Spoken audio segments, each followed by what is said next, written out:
you go ahead and take that thing right to the sky. Mm-hmm. Especially whenever you're talking about a man that's about to join us in just a matter of moments. Ladies and gentlemen, down there in Perth, Australia on Saturday, there's going to be an ass beating of an Australian man named Bronson Reed. And it's going to be done by a man who's a 6-time world champion. Let me make sure I get these stats right because they are prolific. AJ, did you hear that? 6-time Michael Jordan? world champion. Exactly. One of those was for 1,316 days. My God. This man is a career Grand Slam champion. He's a 2015 Royal Rumble winner. And oh yeah, in 2006, he was first team All ACC. No big deal. Ladies and gentlemen, our tribal chief, the head of the table, Roman Reigns. What a transition, huh? What a segue from the middle finger to the pointer finger. Love it. Well, Jerry did it, and it wasn't supposed to go that way, but live in real time, I thought to myself, if there's only one finger that needs to fly, it's one to the sky, and it's certainly acknowledging our tribal chief. It's great to have you back in the world, brother. How is it? I see TC1. Okay, I like the shirts. I'm looking to buy those immediately. We love everything about it. And now you're heading to Australia to do a little ass beating. How's the body feel? How do you feel leading up just a few days before the big match with Bronson Reed, who... Hey, he's broken both of his own ankles jumping off the top of things, okay? He's looking to smash you, dude. How do you feel, Roman? GOAT heading to Australia just a few days. I feel like crap. My body does not feel good. I was down there not too long ago. The flight, back and forth has not been nice. I've been jet lagged for, I feel like, 4 weeks in a row now. So why not just go down there and try to kill myself? So it is what it is, We're going to go just head against the wall, Goldberg style, just reckless abandon. And yeah, you can't do much worse than I feel now. So let's just go mess it up physically. So, okay, so you're not at your best. I don't love that. Okay, not at your best, but you I don't wouldn't say that. I don't. Yeah, this is like you. I'm a live performer. I can do it at any given moment. It doesn't matter. You know what I'm saying? I'm always at 100. Yeah, you're right. We're always at the 10 is. You know what I'm saying? We live at a 12, so the 10 will always be easy. Yeah, because it doesn't really matter how you feel. Whenever you're in there, you're the GOAT, obviously. So you're gonna have. Well, yeah, you go through the curtain. You know what that. I mean, you could be selling a broken leg back there, but as soon as the music hits, as soon as you go through that black curtain, it's like it's like a shot in the arm. How cool does it feel whenever you do this? And just the entire place, every single city goes and does the same exact thing. That I don't want to say power. But that is certainly power. That's power. Right there. That has to feel pretty incredible. As long as they do it with me, yeah. As long as they do it with me, we're good to go. Oh, what if it's that other thing? What if it's that Jerry Jones, which could be down in Australia here with the local guy, Bronson Reed, Australian guy. Now, I know you just talked about being down there. You were shooting Street Fighter. I believe you were in that movie. You're in Australia. 16-hour flight. Obviously, it's a long way to the opposite side of the world. How do you feel? How are you going to handle that? How are you going to handle, the long travel, the what's it called whenever your body clock's completely off? Jet lag. How are you going to handle that? Do you have ideas? I assume a man of your stature, of your legacy, I assume we got IVs in the plane. Mm-hmm. I assume we got a full meal plan. I assume we got the workout happening. How are you addressing that? When is your travel? And what is kind of the next steps for you as we lead into that? Well, I'll fly out tonight. Travel for this will be much, much kinder than it was for the movie. But we're working on that. You gotta pay your dues. You gotta build your equity. And brother was on the commercial flight, just living life, amongst the people. It was great. But no, this is much, much better. G650 on the way out there. Yeah, one stop for gas, and then we're right to Perth. And then we hit the ground running. Like I said, there's no real way to combat this jet lagged, tired, run down feeling. All you can do is just try to, keep your immune system as high as possible. Like you said, get a banana bag in if you can, vitamin C it up, and don't bitch about it. Let's just keep moving forward, and just try to hit the ground running, try to keep some momentum. As I get there, I want to say Friday in the late morning, probably around this time Friday. So we'll kind of time travel in the next 24 to 30 hours. and then just hit the ground and hope for the best. I appreciate the fact that you're a humble tribal chief and you will fly commercial, but for this one, obviously, we need you locked in that G650. Thank you for making a business decision. This isn't because you're high maintenance at all. No, this is not because you want to fly private. You wish you could fly commercial, but this is locked in. We got business, obviously, to handle. We need the... I did not say that. I did not. We don't ever want to fly commercial. We have to. It is what it is. You know what I'm saying? And no, ain't nothing about being bougie or high maintenance. Business is business. You know what I'm saying? I set the tone and the standard for the next guy up. So if I start slumming it, then the next guy's gonna slum. We're progressing here, man. Like I said, everybody gets escalated. Everybody gets lifted. When the tribal chief's around. Rising tides lift all boats. Let's talk about Jey Uso. Seems like there's been a little bit of, I don't want to say a baton passing, obviously. The Ulafala, but that hasn't happened. Obviously, that's a big deal. I'm not talking about that. But it feels like he has his eyes on a little bit more. It feels like you also see a little something in him. How is that kind of working out? And how is it to see the Usos back and you with them? It feels like glory days almost, right? Well, I mean, I don't know about all that, and I don't know about handing down the mantle. I don't know if anybody can actually handle that responsibility, that obligation. But agreed, much of it. No, Jay. I saw this from the beginning. Nobody, you know what I mean. Like just like Sammy, I seen this beautiful opportunity within Jay a long time ago. And we're just now kind of seeing that pot of gold at the end of the rainbow with him. But there's so much more left to do with him. There's so many, more accolades and more opportunities for him to capitalize on it. And that's what I'm saying is like he got there. That's one of the hard parts. But the hardest part is staying there. The hardest part is staying relevant and staying at the tip top of the mountain, to be able to breathe at that altitude, and to do it like I did for what'd you say, 13, 16? Yeah. You know what I'm saying? So I wish he would listen to me a lot better. I wish his brother would just shut up and listen to me as well. It would make life a lot easier, because at the end of the day, I got the proof of concept. I'm the one who's mapped this thing out. I'm the one who needs to, that understands how to get back to the new land. I'm the only one that can cross the ocean and come back. So I'm the only one that understands how to navigate these waters, and I just wish they would listen to me. Yeah, and sometimes leadership isn't respected or appreciated in the moments that they need it. But Jimmy's listening, Jimmy's hearing, and whenever the moment comes to the moment, Jimmy will do the right thing, right? Yeah, I would. Jimmy will listen. Same with Jay. They'll listen to you. You're a tribal chief. The right thing. Bloodline. I need a bloodline. Subjective, right? You over here the right thing, and the right thing in WWE. That's like.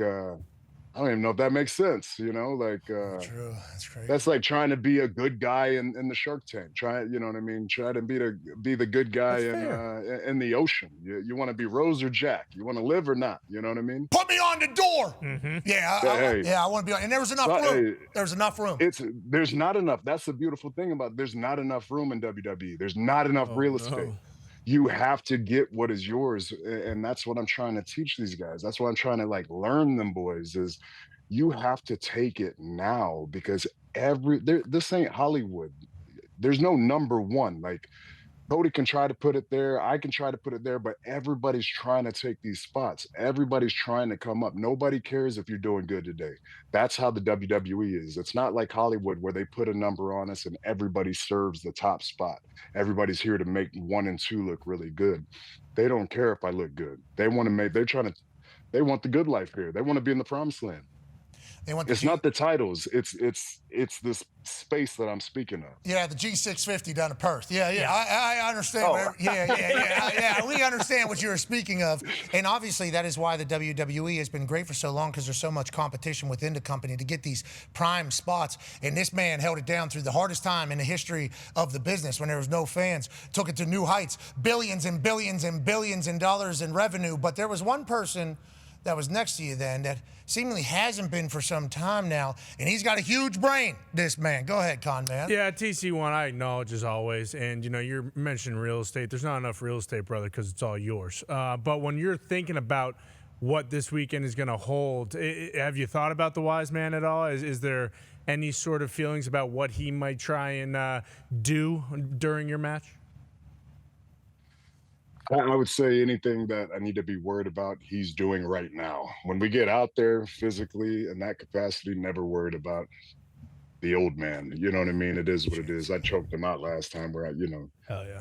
just him getting in the bubble, he already understands that. But any type of, layered plan, any type of foil that he's trying to plan at this point, I think it's being game planned, in the forefront. So just got to be ready for everything. He taught me so much. I sat under his learning tree. I caught shade for a long time. So anything that he's teaching all these other guys, he's already, and Sure. he's long-winded, so he'll keep on telling his stories, you know what I mean? And he'll come back to him. So I've like a sponge absorbed so much from the former Wiseman that I think he's gone dumb now. I don't think you I don't took think he's it the all. same guy. Whoa. Yeah. I think it's become one of those situations Lost his where fastball. I've become the master. Oh, I like to hear that because that happens in a lot of sports. And ask too. You can ask the twins. When we were on these, years ago on these flights doing, same thing to Saudi. I'd sit there and I'd listen to him. I'd sit there and I'd take counsel. I'd sit there and hear his stories. And sometimes, he'd forget he told me a story and he'd tell me again, but I'd listen to it again just to see, you know what I mean, if the mantra, the moral of the story was the same, or if there's another little piece of information. He's a very wise soul. So you got to be smart when you're around someone like that, because you can learn so much. Yeah, no detail unnoticed from our tribal chief. You want to tell me a story 3-4 times, I'll certainly be listening to new details so that I can get better. And then also all that information and knowledge I'm going to take from you. And you're going to start making bad decisions, wise man. He actually said, if this doesn't go well down at Crown Jewel, I'm going to have to ask myself why I picked you over Roman Reigns. So he's already having a little bit of doubt. Okay, so he's already starting to, oh my God, he's yearning for the days when he was riding over there Relevancy Island, whenever he was living the high life with the tribal chief, and now he's over there with the vision going, you know what my vision is now? How the hell do I get out of here? So big times and all. He just got off a charter with like 80 people probably sweating it up. You know what I'm saying? Yikes. That's not the good life. It's not bad, but it's not the good life. Yeah, it's not the promised land. Yeah, it's not life around. You know what I'm talking about. I do. I acknowledge. That's right. Yeah, I acknowledge, brother. I acknowledge. That's brother. right. Yeah, no questions asked. Rare air, baby. It is, and you were breathing it for a long time. Well, also, others were trying to yeet. It's like, can you yeet up at that altitude? We shall see. I know I couldn't. I was getting blown up every single week as Jay was riding this wave to the top. AJ has a question for you, Tribal Chief. Yeah, speaking of rare air, what you have done and been at the top for so long, I wonder, it reminds me of like Tiger Woods, how long he held world number one, just for astronomical amounts of time, everyone taking shots at him, trying to get his top spot.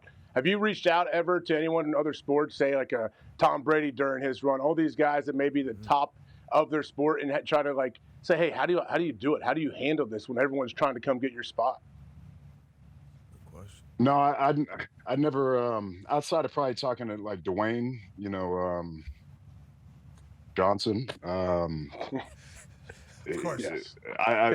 We're down here in Miami, so I was thinking maybe Wade or whatever. He's won some championships. Yeah, he's won some championships down here. But no, I haven't had the privilege of talking to any of those guys. But I definitely studied that. You know what I mean? I've definitely watched, Michael Jordan, Tiger, Tom Brady, all these guys, everybody, the GOATs of their space, of their sport, of their skill. I think it's an easy watch. I mean, ESPN, they have so many documentaries, all the 30 for 30s, so you can kind of dive into that and look into the psyche of what these guys were thinking or feeling, what they're going through. A lot of times too, they're going through a lot of, they're going through some shit in real life. They're going through personal stuff too, which is interesting because a lot of these guys actually are, to be able to chase and focus on the greatness while your life is going nuts. That's a skill in its own right. But yeah, I've definitely studied, and I've said this before, like, as I'm sure you boys have done yourselves, because you've all achieved, a very high success rate in your own lanes. Thank you. You take pages from people's playbooks. You see somebody doing something seamless, like, oh man, like, Rock, Cena, older guys than me like Randy Orton, Rey Mysterio, all the way back to someone I didn't get much time with, Bob but Backlund. The Undertaker, Sure. Bob Back. Yeah, there we go. Obviously. Yeah, he's pulling stuff from Bob Backlund for sure. Yeah, hey, why not? Hey, pop out them steps and get some cardio in. But yeah, everybody's got something that they do. Just like, man, that's so smart. Where did you figure that out? And then you just steal that, and that's all it is just stealing plays. Like football, it's copycat. You know what I mean? You just take what you like and make it your own, and then all of a sudden they're singing your praises. Yeah, stealing, learning, it's all different types of conversations because you make it into your own. And I think anybody that's at the top is obviously a big-time learner and committed to getting better every single day, which you certainly have and continue to do. You got that dog trait that takes you to the top. That's because you're a football guy. That's and right. we love that. Go ahead, Ty. Yeah, my tribal chief, I know how busy you are, so I'm not sure how much you've been able to pay attention to your alma mater, but boy, I'll tell you what, Georgia Tech is humming right now, undefeated in the ACC. Is Georgia Tech going to win the ACC this year? Or are we thinking, hey, the playoffs are coming and Haynes King and the boys are going to be there? You down in Miami right now? I don't know.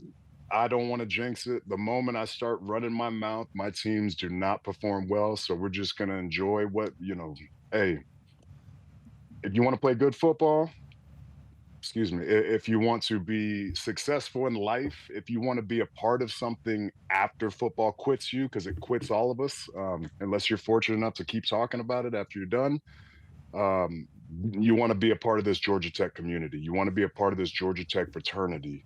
We're winners, man. And I want to say at least 25 to 30% of us are easy millionaires. So that's something we've been doing before the social media game, before there became all these different avenues to create revenue. We were at the groundwork and, starting with just geniuses, you know what I mean? Engineers just getting it done.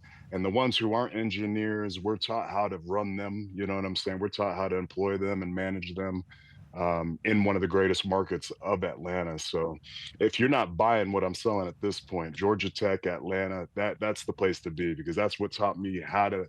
Pensacola could only do so much. I love Pensacola, Florida, the Panhandle. It taught me how to be a young man, but Georgia Tech and Atlanta taught me how to be a grown man. So please join. Membership has its privileges, boys. Ty asked you, he said, I don't know how much you're paying attention to. He understands everything's recruiting. He just dropped into a recruiting pitch for Georgia Tech immediately. 25, 30% of us become billionaires. You're not getting my money, but I will push you all the way to It's valuable. Football, obviously WWE now. You just talked about being in Australia. You have a huge role in Street Fighter. D-Butt has a question for you. Absolutely. We all grew up playing Street Fighter. That's a big opportunity. You can't wait to see it. But how has balancing being a WWE superstar and being a big Hollywood star, how has that been so far? You mentioned talking to Dwayne Johnson before. Have you leaned on him or some other guys? And how has that been? Well, no, I mean, man, it was so busy going back and forth and trying to get through Paris and then get to the point of getting down there. My kids, they're all in school right now. And so, we're in the fall, so we're in the thick of it. So I didn't get a chance to tap into anybody, but that's one thing I did do is when I was down on Hobbs and Shaw, I was able to, like I said, just absorb everything and just kind of monitor and just, download as much of the process as possible.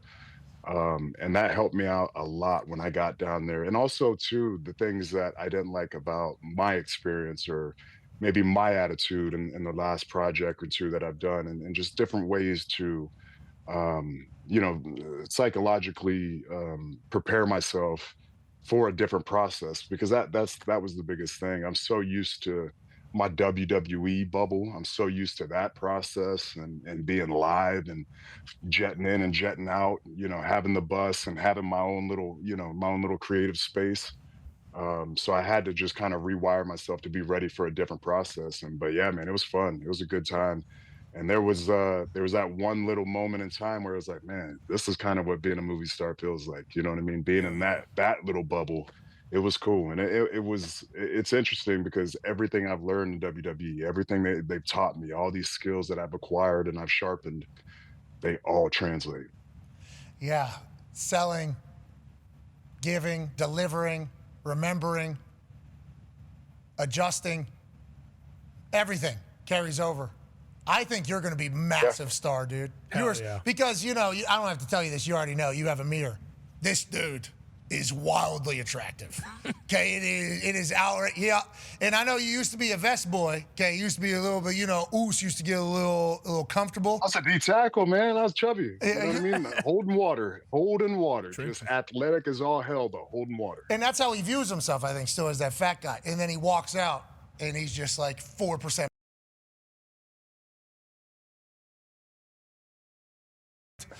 That was last month, though. That was last month. It's Oktoberfest, baby. We're coming in watery. Well, that's good. You got Bronson Reed. You're going to need that. It's Sam Adams' fault. Oh, man. Every time it comes around, the fall comes around, football's happening. It's my favorite. I loved you here, and I'm used to the WWE process. You know, jetting in, I got a bus, my own little creative bubble, and then I kind of jet out of there. Movie, we're on a commercial thing. Okay, we're at somebody else's movie set. All right, I guess I'll adapt to the process here, and we will still try to crush it. I can't wait to watch you master that lane, just like you mastered WWE. And if you would have stuck with football, we all assume you'd end up in the Hall of Fame for that as well. We appreciate you, man. Thank you for joining us. Safe travels down to Australia. Thank you, fellas. Appreciate you all for having me. That's right. That's right. Always. Ladies and gentlemen, our tribal chief, the only tribal chief, TC1, Roman Reigns. Thank you, Roman. Yeah, Roman.